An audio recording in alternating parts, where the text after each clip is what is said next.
തിരുവനന്തപുരം ചിറയൻകീഴിൽ ഭിന്നശേഷിക്കാരിയായ പെൺകുട്ടിയെ മാതാവ് കിണറ്റിൽ തള്ളിയിട്ട് കൊലപ്പെടുത്തി. 8 വയസ്സുകാരിയായ അനുഷ്കയാണ് മരിച്ചത്.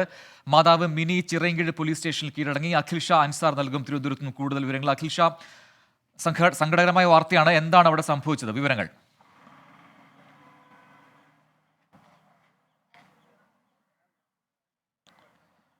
പ്രജിൻ, 2 ദിവസം മുമ്പാണ് തിരുവനന്തപുരം ചിറയൻകീഴിൽ ഇത്തരത്തിലൊരു സംഭവം നടക്കുന്നത്. അതായത് 2 ദിവസം മുമ്പ്, കൃത്യമായി പറഞ്ഞാൽ 19-ാം തീയതിയാണ് എനിക്ക് പുറകിൽ കാണുന്ന ഈ വീട്ടിൽ വെച്ച് ഇത്തരത്തിൽ ഒരു ഭിന്നശേഷിക്കാരിയായ 8 വയസ്സുകാരിയായ പെൺകുട്ടിയുടെ കൊലപാതകം നടക്കുന്നത്. സ്വന്തം അമ്മ തന്നെയാണ് ഇത്തരത്തിൽ കൊലപാതകം നടത്തിയിരിക്കുന്നത് എന്നുള്ളതാണ് നിലവിൽ അമ്മയായ മിനി പോലീസിന് ഉൾപ്പെടെ നൽകിയിരിക്കുന്ന വഴി. ഇപ്പം നിലവിൽ ഈ അമ്മയായ 48 വയസ്സുള്ള മിനി ചിറയൻകീഴ് പോലീസിൻ്റെ കസ്റ്റഡിയിൽ തുടരുകയാണ്.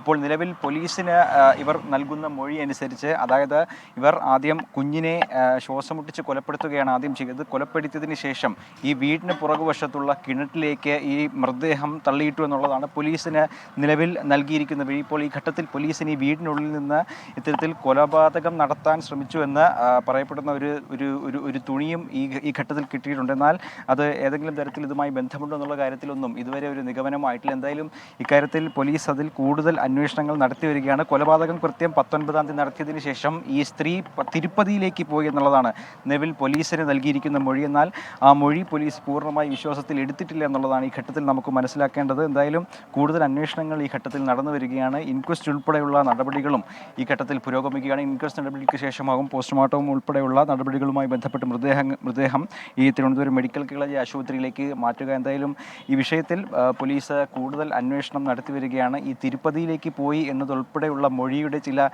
പ്രശ്നങ്ങളും ഈ ഘട്ടത്തിൽ പോലീസ് ചൂണ്ടിക്കാട്ടുന്നുണ്ട്. അതും പോലീസ് പൂർണ്ണമായി വിശ്വാസത്തിൽ എടുത്തിട്ടില്ല എന്നുള്ളതാണ് നിലവിൽ നമുക്ക് ഈ ഘട്ടത്തിൽ പറയാനുള്ളത്. എന്തായാലും ഈ ഇൻക്വസ്റ്റ് നടപടികൾക്ക് ശേഷമാകും ഇതുമായി ബന്ധപ്പെട്ടുള്ള മറ്റ് കാര്യങ്ങളിലേക്ക് പോലീസ് കടക്കുക. ശരി, അഖിൽ ഷാ അൻസാറാണ് തിരുവനന്തപുരത്ത് വിശദാംശങ്ങൾ നൽകിയത്. ഭിന്നശേഷിക്കാരിയായ മകളെയാണ് അമ്മ കൊലപ്പെടുത്തിയതെന്നാണ് വാർത്ത.